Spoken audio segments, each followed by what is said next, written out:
কবি জীবনানন্দ দাশের বনলতা সেন। হাজার বছর ধরে আমি পথ হাঁটিতেছি পৃথিবীর পথে, সিংহল সমুদ্র থেকে নিশীথের অন্ধকারে মালয় সাগরে। অনেক ঘুরেছি আমি বিম্বিসার অশোকের ধূসর জগতে, সেখানে ছিলাম আমি। আরো দূর অন্ধকারে বিদর্ভ নগরে। আমি ক্লান্ত প্রাণ এক, চারিদিকে জীবনের সমুদ্র সফেন। আমার এ দুদণ্ড শান্তি দিয়েছিল নাটোরের বনলতা সেন। চুল তার কবেকার অন্ধকার বিদিশার নিশা, মুখ তার শ্রাবস্তির কারুকার্য।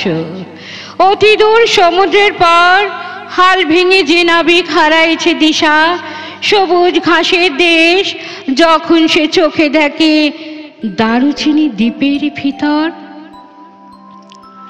তেমনি দেখেছি তারে অন্ধকারে। বলেছে সে, এতদিন কোথায় ছিলেন?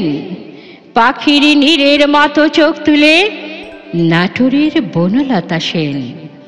সমস্ত দিনের শেষে শিশিরের শব্দের মতন সন্ধ্যা আসে। ডানার রৌদ্রের গন্ধ মুছে ফেলেছিল। পৃথিবীর সব রং নিভে গেলে পাণ্ডুলিপি করে আয়োজন।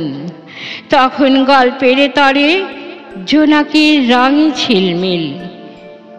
সব পাখি ঘরে আসে, সব নদী ফুরায় জীবনের সব লেনদেন।